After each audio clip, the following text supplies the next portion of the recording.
आज की क्लास में कुछ छूटे हुए पॉइंट्स को हम लोग कवर करेंगे और साथ ही साथ कुछ इम्पॉर्टेंट पॉइंट कि भारत की उत्पत्ति जो है, जो हमारा देश हम देख रहे हैं इस मैप में, इसकी उत्पत्ति कैसे हुई है, कैसे इसके बारे में कहते हैं कि ये दो भागों में बटा हुआ है। ठीक है, मतलब दो आधार पर कैसे इसकी संरचना हुई है, कैसे ये देश पूरा दो तरीके से बना हुआ है।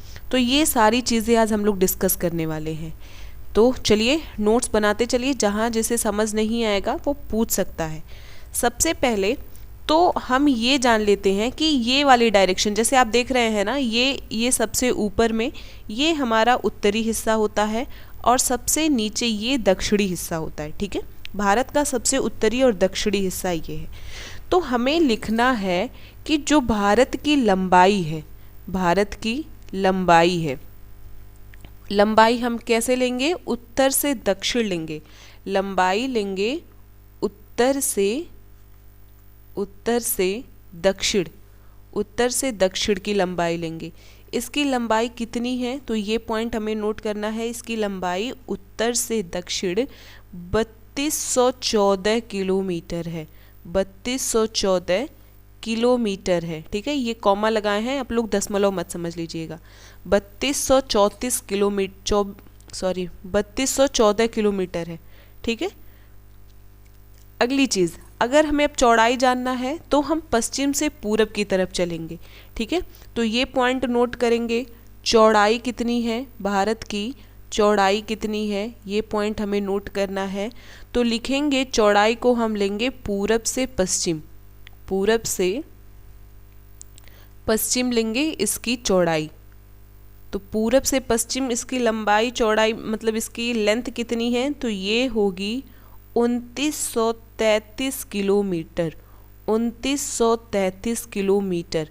मोस्ट इम्पॉर्टेंट, अगर पूछ लिया जाए कभी एग्ज़ाम में पूरब से पश्चिम में इसकी चौड़ाई कितनी है, तो आपको नोट करना है, 2933 किलोमीटर, और उत्तर से दक्षिण में कितना है? तो 3214 किलोमीटर है। ठीक है, नेक्स्ट पॉइंट, क्षेत्रफल। क्षेत्रफल बहुत इंपॉर्टेंट है, क्षेत्रफल आपके एग्जाम में पूछा जाता है और इसे हम एक फ़ोन नंबर की तरह याद करेंगे। ठीक है, एक फ़ोन नंबर की तरह याद करेंगे। ठीक, अच्छा, क्षेत्रफल और लंबाई चौड़ाई में आप लोग को अंतर पता होगा ना, जैसे हम लोग निकालते हैं आयत की लंबाई, ठीक है, आयत की चौड़ाई। तो ये मान लीजिए ये यहाँ से सीधी ये रेखा यहाँ तक की, ये इसकी क्या हो गई? लंबाई हो गई। ठीक है, और यहाँ से यहाँ तक इसकी क्या हो जाएगी? चौड़ाई। चलिए, ममता जी को तो याद है। तो लंबाई और चौड़ाई का जब हम गुना कर लेते हैं तो हमें क्या मिल जाता है? हमें क्षेत्रफल मिल जाता है। ठीक है, हम लोग आयत में यही पढ़े हैं ना, क्षेत्रफल निकालने के लिए लंबाई गुणे चौड़ाई। तो लंबाई गुणे चौड़ाई ना करके हमें यहाँ क्षेत्रफल, क्योंकि हमें द्वीपों का भी क्षेत्रफल जोड़ना होता है, तो टोटल जोड़ करके होता है 3287 87 रहेगा, बिल्कुल 3287 है, 3287 वर्ग किलोमीटर या किलोमीटर स्क्वायर हम इसे कह सकते हैं, वर्ग किलोमीटर या किलोमीटर स्क्वायर हम इसे कह सकते हैं। ठीक है जी, ममता जी का ये गलत हो गया, 3286 उन्होंने किया था, कोई बात नहीं। 3287 वर्ग किलोमीटर स्क्वायर भारत का क्षेत्रफल होता है। ठीक, नेक्स्ट पॉइंट हमें नोट करना है कि जो विश्व का जो कुल क्षेत्रफल है उसका कितना प्रतिशत भारत का क्षेत्रफल है। तो ये भी पॉइंट हम नोट करेंगे। विश्व के कुल क्षेत्रफल में, विश्व के कुल क्षेत्रफल में, विश्व के कुल क्षेत्रफल में 2.43% ये भारत का क्षेत्रफल है। ठीक है, अगर पूरे विश्व में 100 किलोमीटर ज़मीन है, 100 किलोमीटर ज़मीन है, तो भारत का कितना होगा? भारत का होगा 2.43%। ठीक है, ये आप लोगों को स्क्रीन क्लियर हो रही है ना? ये ब्लैक पे वाइट क्लियर हो रहा है?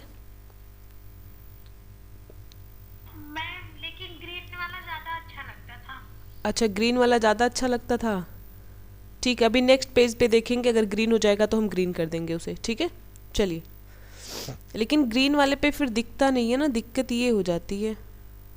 चलिए ठीक है, कोई नहीं, देखते हैं।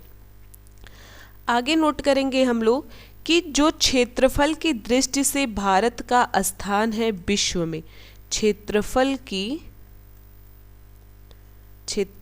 की दृष्टि से, क्षेत्रफल की दृष्टि से विश्व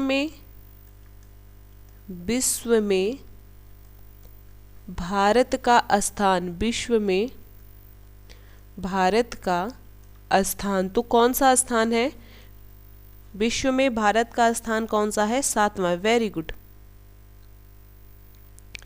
7वां स्थान है, 7वां स्थान है। ठीक है, ये जितने भी पॉइंट मैंने आप लोगों को यहाँ पे नोट कराए हैं, ये सारे इम्पॉर्टेंट पॉइंट हैं और यहाँ से क्वेश्चन आपके एग्ज़ाम में बन सकते हैं।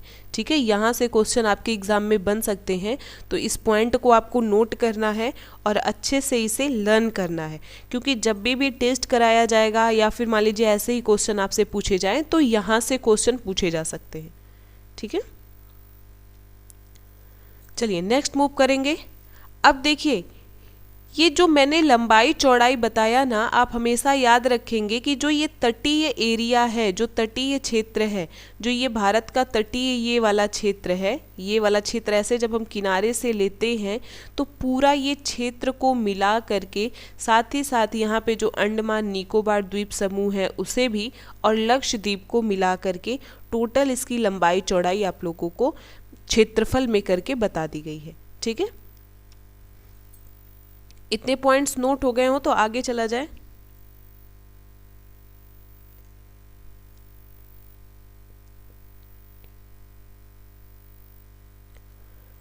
चलिए नेक्स्ट स्लाइड पे चलते हैं। अच्छा, पहले इसको मैं ग्रीन कर दूं, देखूं शायद अगर ग्रीन हो जाएगा तो। ये ठीक है, ये कलर ठीक है। एक और बड़ी समस्या हमारे सामने आती है कि भारत का नाम लेकर के। ठीक है, जब आप संविधान में पढ़ेंगे तो भारत को इंडिया अर्थात भारत के नाम से ऐसे संबोधित किया गया है, लेकिन इसका नाम पड़ा कैसे, ये मोस्ट इम्पॉर्टेंट है और ये अक्सर आपके एग्ज़ाम में यहाँ से क्वेश्चन बनता है। तो सारे पॉइंट्स को आप मेरे साथ लिखते चलेंगे। देखिए, आज मैं एकदम लाइन से लिख रही हूँ क्योंकि मैं बहुत डांट खाई इसके लिए कि मैं लाइन से कोई चीज़ नहीं लिखती हूँ। चलिए लिखेंगे, भारत के लिए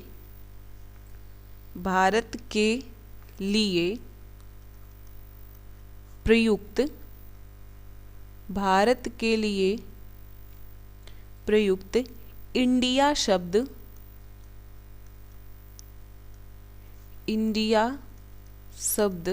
भारत के लिए प्रयुक्त इंडिया शब्द की उत्पत्ति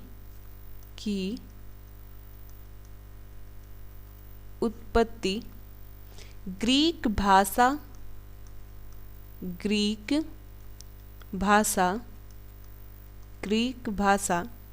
के इंडोज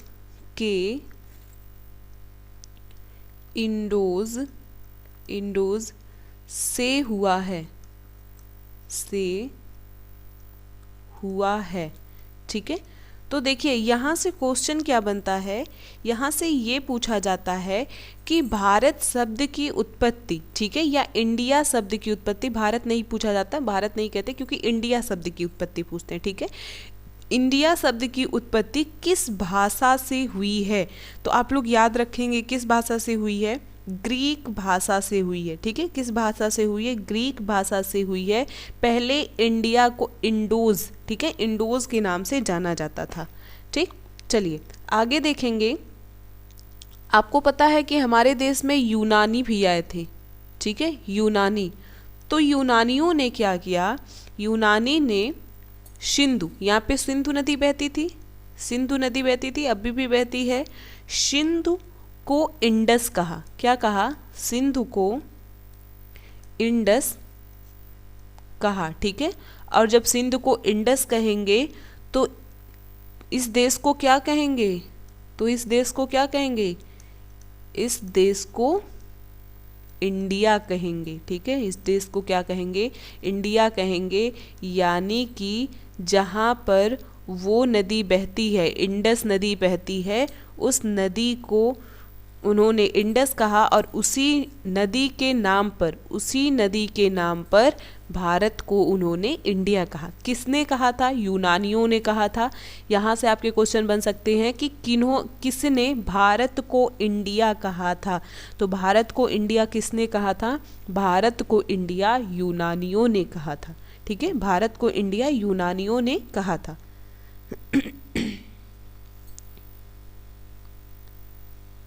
चलिए,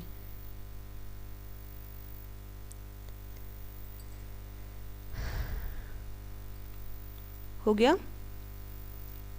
और ये चीज़ आप याद रखेंगे कि जब हम पढ़ते हैं संविधान, ठीक है, संविधान, ये पॉइंट नोट कर लीजिए। भारत के संविधान में, भारत के संविधान में अनुच्छेद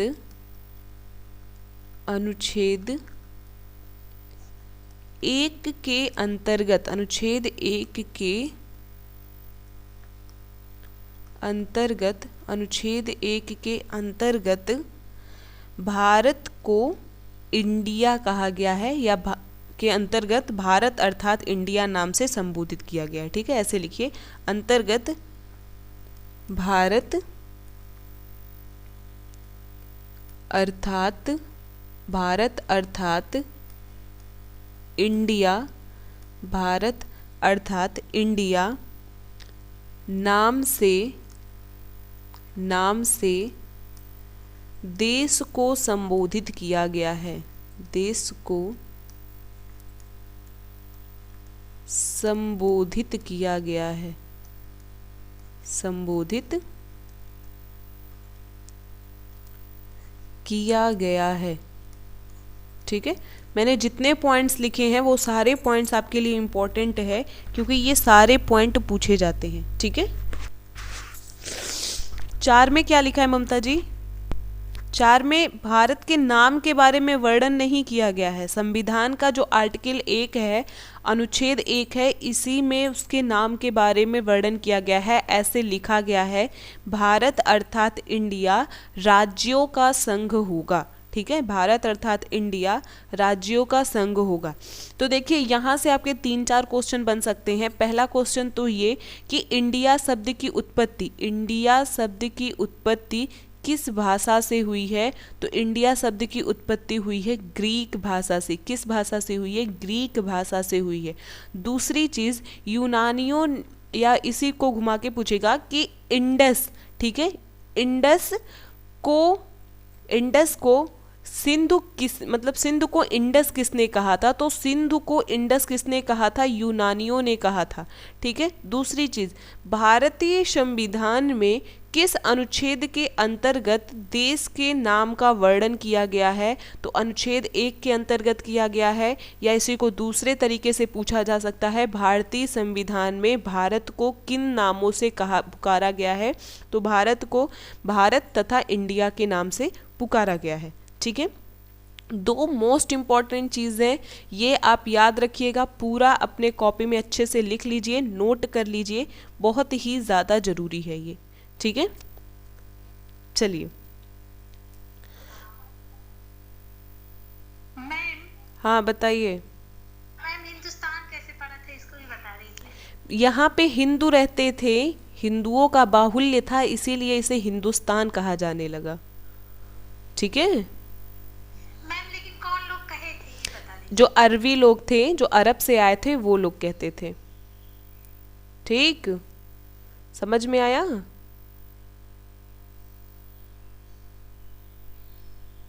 चलिए, अब हम लोग पढ़ लिए थे ग्रीनविच मीन टाइम के बारे में। ठीक है, ग्रीनविच मीन टाइम के बारे में, इसके बारे में हम लोगों ने पढ़ा था कि जो ग्रीनविच मीन टाइम है, वहाँ से भारत का समय कितने घंटे आगे है? 5.5 घंटे आगे है। तो लिखेंगे जीएमटी से भारत का समय, भारत का समय 5.5 घंटा आगे है। 5.5 घंटे, 5.5 घंटे आगे है। ठीक है। नेक्स्ट पॉइंट इसके बारे में जो नोट हमें करना है, नेक्स्ट पॉइंट जो इसके बारे में हमें नोट करना है कि ये जो जीएमटी है, ठीक है, ये जो जीएमटी है वो कितने राज्यों से गुजरती है। जीएमटी कितने राज्यों से गुजरती है ये आप लोग बताएंगे हमें। जीएमटी कितने राज्यों से गुजरती है।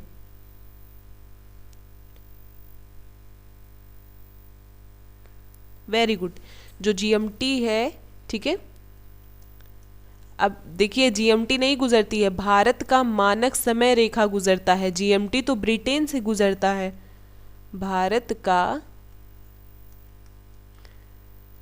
मान, यही तो कही है जीएमटी। तो आपको बताना चाहिए ना कि जीएमटी मैम ब्रिटेन से गुजरता है। हाँ, ब्रिटेन के लंदन से। हाँ, भारत का मानक समय रेखा 5 राज्यों से गुजरता है। 5 राज्यों से गुजरता है। कौन कौन से राज्य हैं, एक एक का नाम बताइए आप लोग। कौन कौन से राज्य हैं। यूपी, एमपी, आंध्र प्रदेश, उड़ीसा और छत्तीसगढ़। जया जी का जवाब आ गया। चलिए सबसे पहले तो हम जानेंगे ये कहाँ से गुजरता है। उत्तर प्रदेश से गुजरता है। कहाँ से गुजरेगा, उत्तर प्रदेश से गुजरेगा। अभी मैप में करेंगे, ठीक है। उत्तर प्रदेश के बाद ये गुजरता है मध्य प्रदेश से। कहाँ से गुजरता है, मध्य प्रदेश से गुजरता है। मध्य प्रदेश से गुजरता है। Very good. मध्य प्रदेश के बाद अगर हम देखें तो ये गुजरता है छत्तीसगढ़ से। कहाँ से गुजरेगा, छत्तीसगढ़ से गुजरता है। ठीक है, छत्तीसगढ़ से गुजरता है। ठीक, छत्तीसगढ़ के साथ ही लगा हुआ है उड़ीसा। कौन सा लगा हुआ है, उड़ीसा लगा हुआ है। ठीक है, उड़ीसा, तो उड़ीसा से गुजरेगा। और इसके बाद याद रखेंगे आप लोग आंध्र प्रदेश। इसके बाद याद रखेंगे आप लोग आंध्र प्रदेश। ठीक है, आंध्र प्रदेश। ये 5 राज्य हैं, ये 5 राज्य हैं जहाँ से भारत का मानक समय रेखा गुजरता है। ठीक है, देखिए मैप में आप लोग फोकस करेंगे, मैप पे फोकस करेंगे तो आपको क्लियर हो जाएगा। पहली चीज़ तो कितने घंटे आगे है, 5.5 घंटे आगे है, क्लियर है। ठीक है, इसके बाद ये भी हमें पता है कि 82.5 पूर्वी देशांतर है। तो यहाँ से मान लीजिए, ये मैप पे देखिए, यहाँ पे 82.5 पूर्वी देशांतर हमने लिख लिया। 82.5 पूर्वी देशांतर हम लोगों ने लिख लिया। अब इसके आगे आप चलेंगे तो ये रेखा जो है, मैं थोड़ा इसको डार्क कर दूं। देखिए ये रेखा जो है ना, ये ऐसे गुजरती है। तो सबसे पहले ये आएगी उत्तर प्रदेश में। उत्तर प्रदेश के बाद ये बिल्कुल ऐसे मध्य प्रदेश और छत्तीसगढ़ और थोड़ा सा ये उड़ीसा में जाती है। थोड़ा सा यहाँ नीचे वाला ये हिस्सा देखेंगे, मैं मैप को बड़ा कर दूं तब आप लोग को थोड़ा ज़्यादा क्लियर होगा।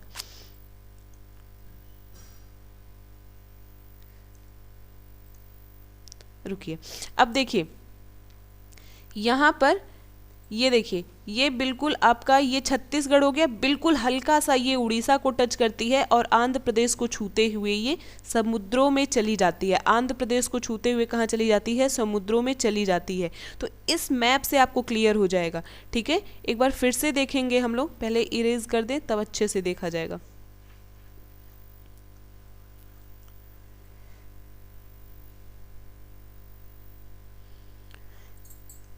देखिए ये हो गया उत्तर प्रदेश, उत्तर प्रदेश ऐसे बिल्कुल ऐसे आती है। फिर ये मध्य प्रदेश है, मध्य प्रदेश का ये ग्रीन वाला हिस्सा हल्का सा इसको टच करती है। फिर ये छत्तीसगढ़ में जाती है और नीचे आप देखेंगे ये वाला जो हिस्सा बन रहा है, ये वाला जो हिस्सा बन रहा है ये उड़ीसा का है, उड़ीसा में भी बिल्कुल हल्का सा जाती है और फिर आंध्र प्रदेश को छूते हुए ये बाहर, भारत के बाहर चली जाती है। तो क्लियर हो गया आप लोगों को, क्लियर हो गया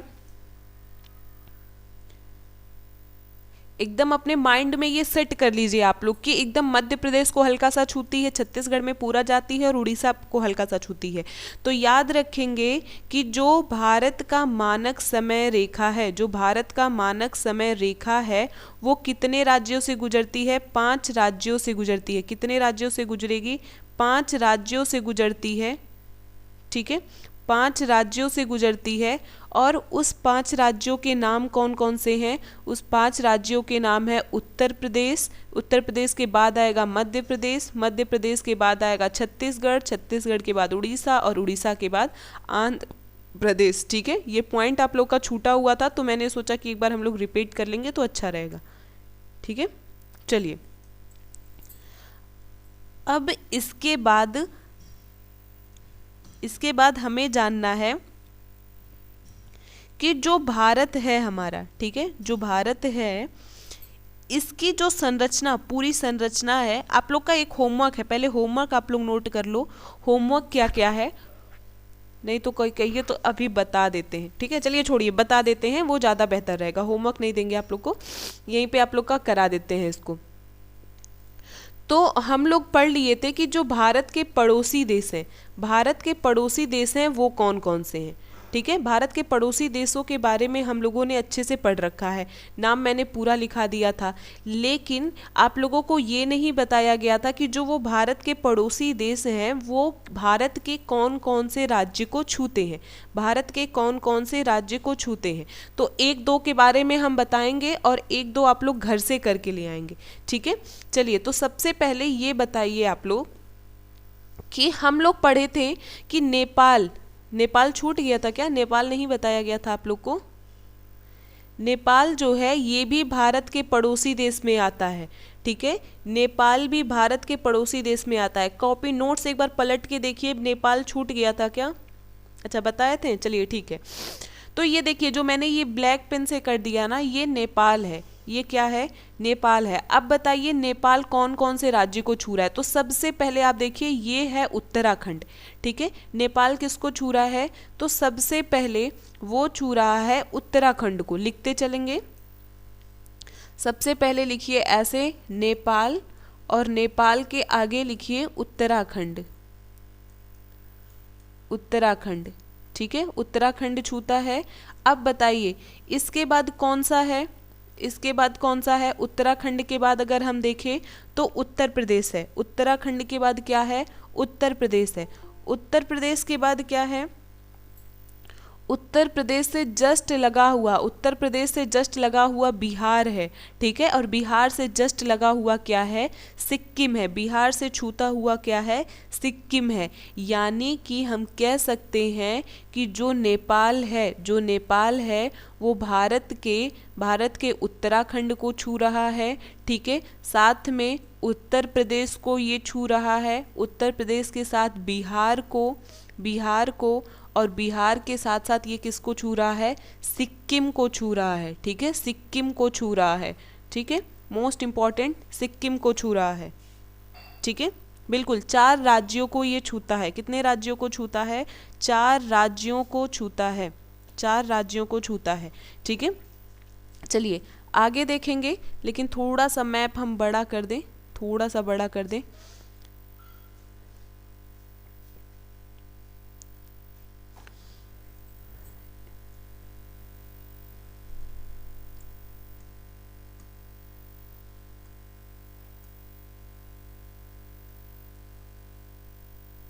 वो नहीं जाएगा, छोड़िए, मैं जान रही हूँ क्यों वो नहीं जा रहा है।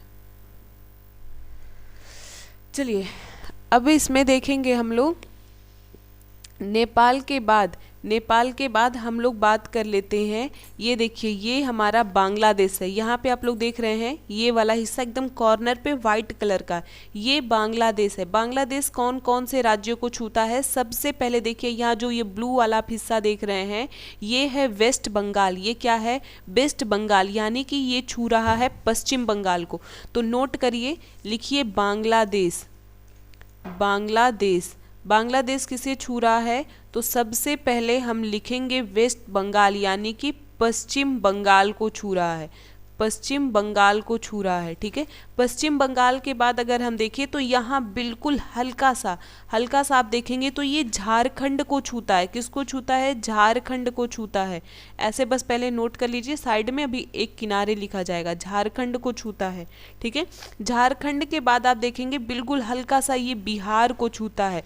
किसे छूता है? बिहार को छूता है। फिर ये यहाँ ऊपर देखिए ये वाला हिस्सा क्या है? सिक्किम का है, ये सिक्किम को छूता है। किसे छूता है? सिक्किम को छूता है। ठीक है, सिक्किम के बाद आप देखिए तो ये असम को छूता है, असम। सिक्किम के बाद देखें तो असम को छूता है। ठीक है, रुकिए इसको साइड में नोट करते चले हम लोग तो अच्छा रहेगा।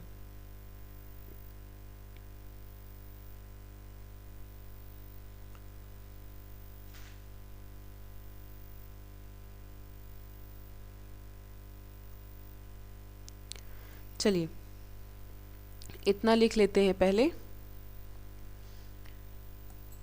यहां लिख लीजिए बांग्लादेश, बांग्लादेश नाम लिखेंगे। बांग्लादेश में सबसे पहले हमें लिखना है पश्चिम बंगाल, पश्चिम बंगाल। पश्चिम बंगाल के बाद हमें लिखना है झारखंड, झारखंड के बाद लिखना है बिहार, बिहार के बाद हमें लिखना है सिक्किम, सिक्किम के बाद लिखना है असम।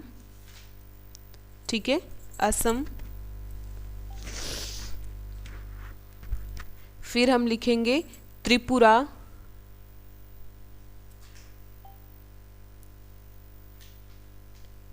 त्रिपुरा। और त्रिपुरा के बाद हम लिखेंगे मिजोरम, त्रिपुरा के बाद हम लिखेंगे मिजोरम। ठीक है, मिजोरम। तो ये पॉइंट आप नोट कर लीजिए। और बाकी के जो देश बचे हुए हैं, जो बाकी के, बिल्कुल आप लोग अगर जूम कर लेंगे तो ज़्यादा आप लोग को समझ में आएगा। ठीक है, जूम करके आप लोग अगर देख लेंगे तो समझ में आएगा कि कौन कौन से राज्य को वो बांग्लादेश छू रहा है। ठीक है, तो ये पॉइंट आपने नोट कर लीजिए। बाकी के जो बचे हुए देश हैं, बाकी के जो बचे हुए देश हैं, ठीक है, जैसे पाकिस्तान हुआ, पाकिस्तान, अफ़गानिस्तान, ये सारे के जो पड़ोसी राज्य हैं जो छूते हैं उनको, भारत के जो राज्य उन्हें छूते हैं, आप उसे नोट करेंगे और कल आप इसको अच्छे से लिखेंगे। और साथ ही हमें इसका फ़ोटो क्लिक करके, स्क्रीनशॉट ले करके, जैसे भी करना है आप मुझे ग्रुप में सेंड करेंगे। ठीक है, तो ये आप लोग का होमवर्क है, मैं इसलिए आप लोग को दे रही हूँ क्योंकि इससे मैपिंग आप लोग की सही होगी कि कौन कौन से राज्य टच कर रहे हैं। ठीक है, चलिए तो नेक्स्ट स्लाइड पे मूव करेंगे। हाँ बता, हाँ मैं अफगानिस्तान है वो तो जम्मू को केवल छुएगा ना? तो बिल्कुल, तो लिख लीजिएगा, क्या दिक्कत है? नहीं, मैं वही क्लियर कर रहे थे। हाँ बिल्कुल, वो जम्मू कश्मीर को सिर्फ छूता है। ठीक है, मैप को देखेंगे आप लोग, क्लियर हो जाएगा। चलिए, तो अब हम लोग बात करने वाले हैं भारत के निर्माण के बारे में कि किस प्रकार से भारत का निर्माण हुआ था, किस प्रकार से हमारे देश का निर्माण हुआ था। ठीक है, देखिए ये आप पूरा ध्यान से देखिएगा, जहाँ पे आपको लिखा दिख रहा है नॉर्थ प्लेन। ठीक है, ये नॉर्थ प्लेन देख रहे हैं जिसे हम कहते हैं उत्तरी मैदान, जिसे हम क्या कहते हैं? उत्तरी मैदान कहते हैं, उत्तरी मैदान कहते हैं। ये वाला जो हिस्सा है ना, ये वाला जो हिस्सा है भारत का, ये नवीनतम हिस्सा माना जाता है। ये उत्तरी मैदान जो है ये भारत का ऐसा हिस्सा है जिसका निर्माण अभी जल्दी हुआ है। ठीक है, नवीन निर्माण इसे माना जाता है, नवीन निर्माण। और सिर्फ हम यही हिस्सा नहीं कह सकते हैं, ये आप लाइन देखिएगा, इस लाइन के इधर, ठीक है, इस लाइन के इधर जितनी भी ये संरचना है, जितनी भी ये संरचना है, ये भारत की नवीन संरचना मानी जाती है। पृथ्वी लगभग माना जाता है कि जो पृथ्वी हमारी है ये 460 करोड़ वर्ष पुराना है। कितने वर्ष पुराना है? 460 करोड़ वर्ष पुराना है। तो जब पृथ्वी इतना वर्ष पुराना होगा तो जाहिर सी बात है कि भारत भी इतना पुराना है। लेकिन भारत की पूरी संरचना इतनी पुरानी नहीं है। जहाँ पे आप ये दक्कन देख रहे हैं ना, ये दक्कन प्लेटू देख रहे हैं, ये हमारा दक्षिण भारत का हिस्सा है और यही सर्वाधिक पुराना है।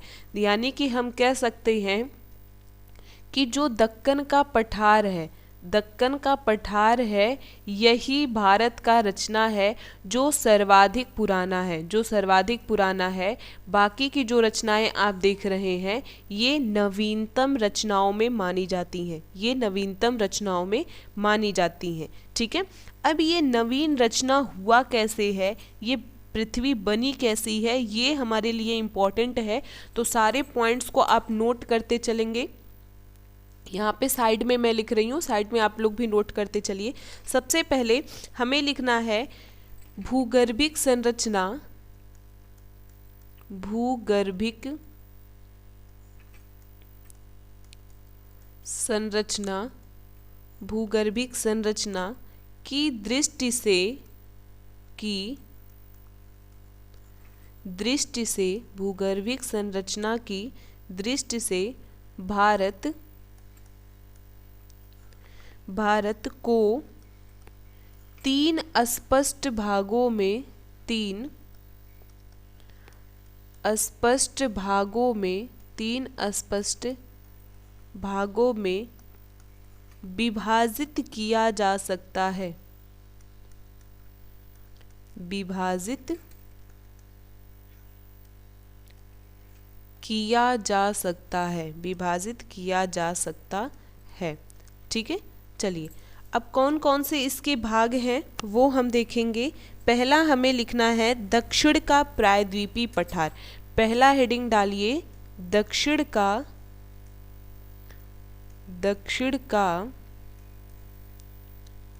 प्रायद्वीपीय पठार, दक्षिण का प्रायद्वीपीय पठार। ठीक है, दक्षिण का प्रायद्वीपीय पठार सबको क्लियर हो रहा है ना? दक्षिण का प्रायद्वीप पठार कहाँ से कहाँ तक है? ये जो ऑरेंज वाला आप हिस्सा देख रहे हैं ना, यही दक्षिण का प्रायद्वीप पठार है। हम लोग जब पढ़ते हैं भारत के नक्शे को तो हमें लगता है कि ये पूरा जो दक्षिण ये हिस्सा दिख रहा है ये पूरा दक्षिण का पठार है, लेकिन नहीं, ये थोड़ा सा हिस्सा ही दक्षिण का पठार है। बाकी की संरचना का निर्माण भी इसमें धीरे धीरे होता रहा है। ठीक है, तो दक्षिण की पठार के बारे में जानेंगे। लिखना है हमें, देखिए बहुत इंपॉर्टेंट टॉपिक मैं आप लोग को पढ़ा रही हूँ, बहुत मोस्ट इंपॉर्टेंट है। कापी में अच्छे से नोट्स बनाइए, भले ही आप पहले नोट्स बना चुके हैं, ठीक है, क्योंकि उसमें अब वो जगह नहीं रह गई होगी कि मैं कुछ एक्स्ट्रा बताऊँ तो आप उसमें नोट करो। तो इसलिए अच्छे से आप नोट्स बनाओ और सारी चीज़ों को आप पढ़ते चलो। मैं जो लेवल आप लोग को बता रही हूँ ना इस टाइम पे, अगर आप जा करके IAS प्री का एग्ज़ाम देंगे, चूँकि अभी IAS का पेपर फॉर्म फिलअप होना स्टार्ट हो गया है, IAS का प्री अगर आप जा करके देंगे ना तो वहाँ तक की चीज़ें मैं आपको बता रही हूँ और इससे बाहर आपके किसी भी एग्ज़ाम में नहीं आएगा। तो अच्छे से नोट्स बनाइए क्योंकि आपके लिए ये ज़रूरी है। ठीक है, चलिए लिखिए, यह गोंडवाना लैंड का, यह गोंडवाना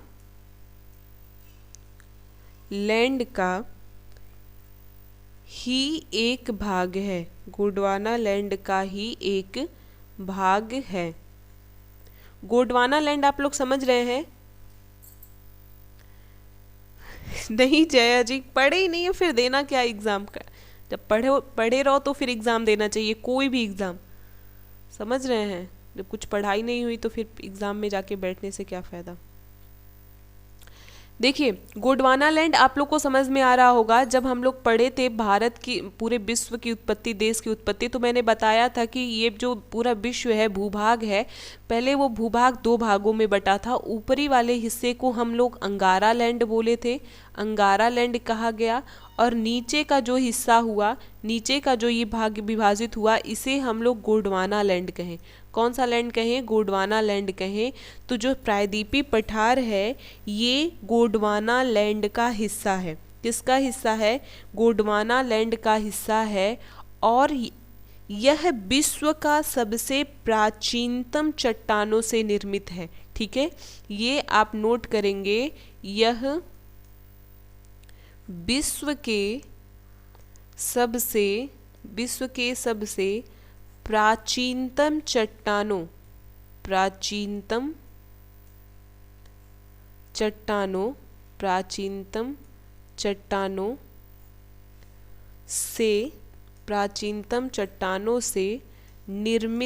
प्राचीनतम चट्टानों से निर्मित है।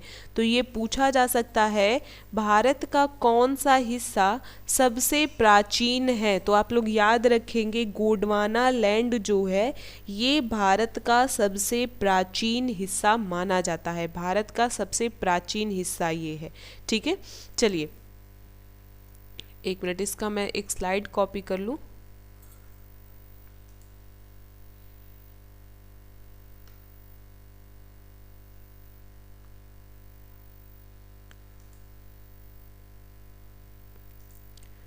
तो ये हम लोग पढ़े कि ये भारत के सबसे प्राचीनतम हिस्सों में है, विश्व के सबसे प्राचीनतम हिस्सों में है।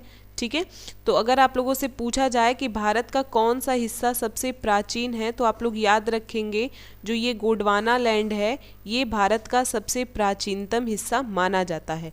ठीक है, कुछ पॉइंट इसके बारे में और हमें लिखना है, वो भी हम लोग लिख लेते हैं। चलिए अब देखिए, जो ये पूरी संरचना बनी है ना, हम लोग आगे की क्लास में पढ़ेंगे कि जो चट्टान है वो अलग अलग काल में बने हैं। चट्टान क्या होता है? तो चट्टान हम कह सकते हैं एक तरीके से ये कठोर मृदा होती है। कैसे मृदा होती है? कठोर मृदा होती है। इसका हम लोग कोई भी उपयोग इस तरह से नहीं कर सकते जैसे हम खेतों के लिए करें। ठीक है, तो कठोर मृदा चट्टान होती है। ये चट्टानों का निर्माण कई कालों में हुआ है, लेकिन इसको हम लोग आगे की क्लास में पढ़ेंगे कि कैसे हुआ है। तो आज जो लिखना है वो अब आगे लिखेंगे हम लोग। प्री कैम्ब्रियन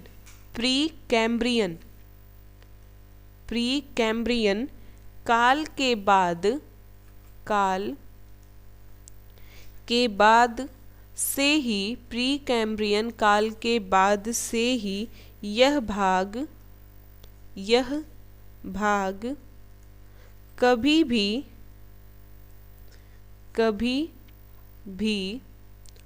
पूर्णतः क्या कह रही ममता जी? खेती नहीं किया जा सकता। बिल्कुल, इस पे खेती नहीं किया जा सकता। पूर्णतः समुद्र के नीचे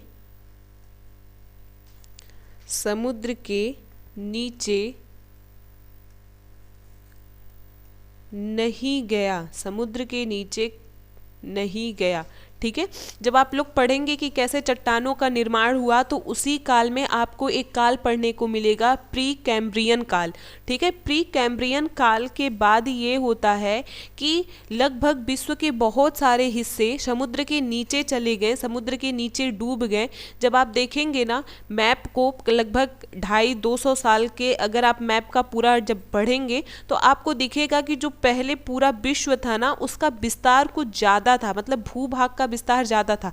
धीरे धीरे ये संरचना सिकुड़ते जा रही है, धीरे धीरे ये संरचना क्या हो जा रही है? छोटी होती चली जा रही है, क्योंकि वहाँ पे पानी का स्तर बढ़ रहा है। पानी का स्तर क्या हो रहा है? बढ़ रहा है। लेकिन जो हमारा दक्षिणी भारत है, ये हमारा जो दक्षिणी भारत है, ये प्री कैम्ब्रियन के बाद कभी भी पानी के नीचे नहीं गया हुआ है। इसका हिस्सा जैसा का तैसा अभी तक पड़ा हुआ है। ठीक है, चलिए आगे नोट करेंगे। यह आर्कियन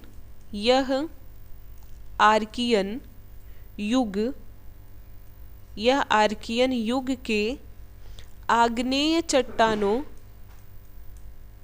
आर्कियन युग के आग्नेय चट्टानों से निर्मित है, से निर्मित है। ये पूछा जाता है कि कौन से चट्टानों से दक्कन का पठार निर्मित है, तो आग्नेय चट्टानों से ये निर्मित है। ठीक है, आग्नेय चट्टानों से ये निर्मित है, आग्नेय चट्टानों से निर्मित है, जो अब नीस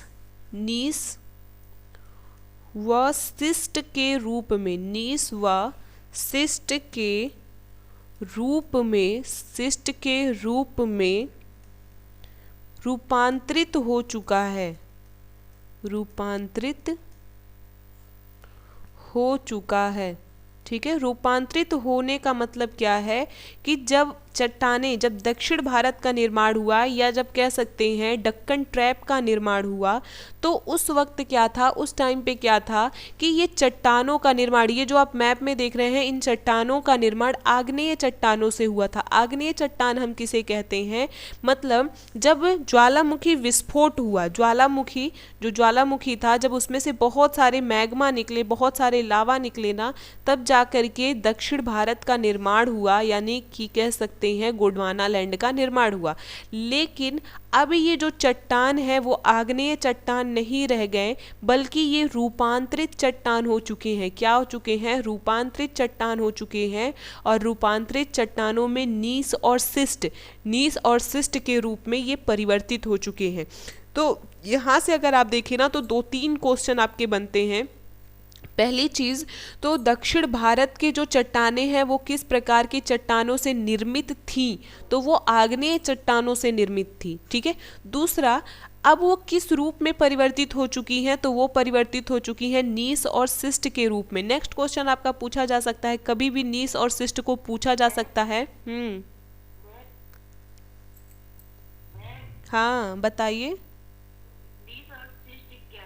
बता रहे हैं। देखिए, नीस और शिस्ट ये रूपांतरित चट्टान है। चट्टान मतलब क्या होता है, पत्थर। चट्टान का सिंपल सा अर्थ समझिए, पत्थर है। तो जैसे हम चूना पत्थर देखे हैं ना, चूना पत्थर हमारे सामने हमेशा आता रहता है, तो हम जान जाते हैं चूना पत्थर है। संगमरमर हम देखते रहते हैं, संगमरमर जो है ये हम हमेशा देखते रहते हैं, तो हम जानते हैं ये संगमरमर है। ग्रेनाइट, ग्रेफाइट, जो हमारे पेंसिल की लीड होती है, जो हमारी पेंसिल की लीड होती है, वो ग्रेफाइट की होती है। किसकी होती है, ग्रेफाइट की होती है। इसी तरीके से नीस और शिस्ट भी एक प्रकार के चट्टान हैं, एक प्रकार के पत्थर हैं, जिन्हें हम कम उपयोग करते हैं, इसीलिए ये हमें दिखाई नहीं देते, और दिखाई देते हैं तो हम पहचान नहीं पाते हैं। बस ये जानिए कि एक प्रकार का ये पत्थर होता है। ठीक है, क्लियर हुआ? नहीं, पहली बार तो नहीं आप सुन रहे होंगे। अगर आप अपना कॉपी पलट करके देखेंगे ना, तो उसमें आप पढ़ लीजिएगा, अगर मैं चट्टान पढ़ाई होंगी, ठीक है, अगर मैंने चट्टान पढ़ाया होगा, तो उस चट्टान में मैंने आपको रूपांतरित चट्टानों में इसको जरूर लिखाया होगा। ठीक है, पूजा जी का जवाब आ रहा है जी। आप कॉपी एक बार पलटिए। ठीक है, मैंने ऐसा कोई पॉइंट, जो मैं छोटी छोटी चीज़ें आपको बता रही हूँ ना, वो अक्सर मैंने आपको पढ़ा दिया है। ठीक है, तो आप लोग एक बार चेक कर लीजिएगा। बस इतना जानिए कि ये एक प्रकार का चट्टान होता है, एक प्रकार का क्या होता है, चट्टान होता है। ठीक है, चलिए, तो इतनी चीज़ें क्लियर हैं सबको, इतनी चीज़ें क्लियर हैं। सारे नोट्स ऐसे बनाते चलिए। देखिए, ये पॉइंट हो गया, यहाँ हो गया। ठीक है,